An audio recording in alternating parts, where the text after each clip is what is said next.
Class 12 UP board के विद्यार्थियों, स्वागत है आप सभी का प्रमोद साइंस क्लासेस के एक नए वीडियो में।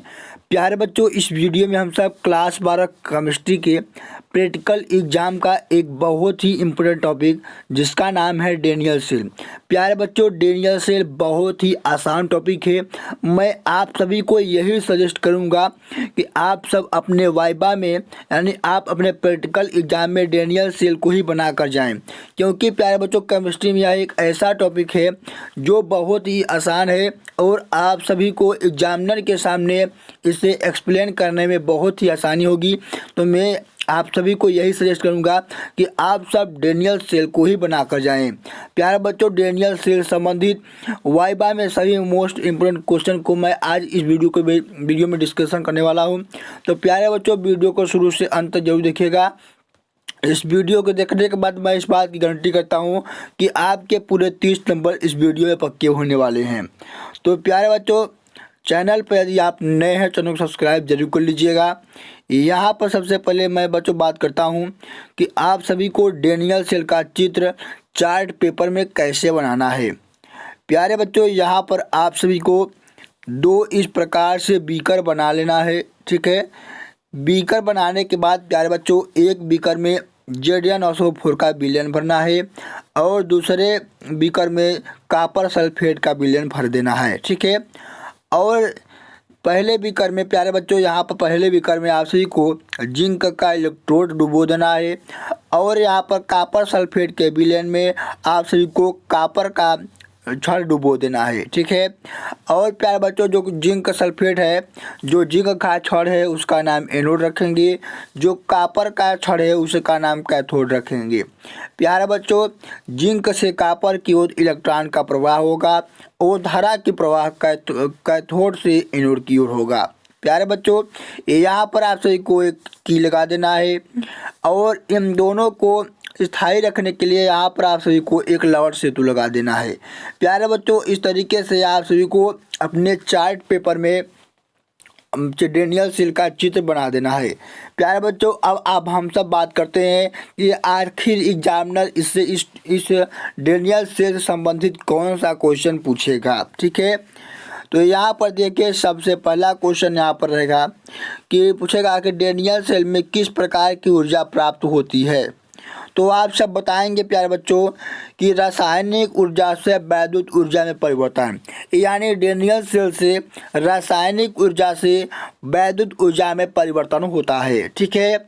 इस तरीके से आप सभी को सारे क्वेश्चन को तैयार कर के जाना है। यही क्वेश्चन आप सभी का एग्जामिनर डेनियल सेल से संबंधित पूछेगा, ठीक है।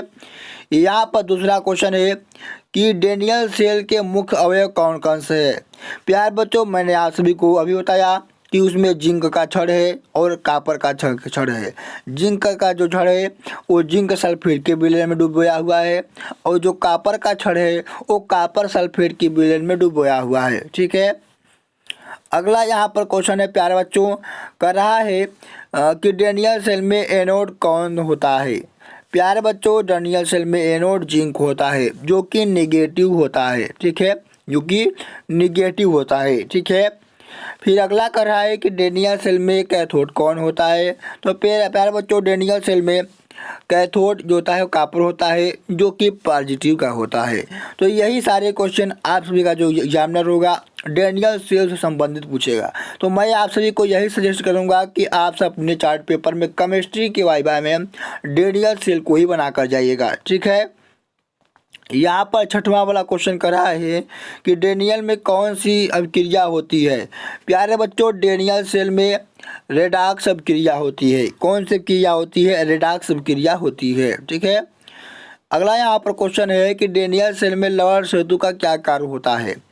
तो प्यारे बच्चों, जो लवण सेतु होता है इस तरीके से क्या होता है, एक तरफ कैथोड होता है और एक तरफ एनोड होता है।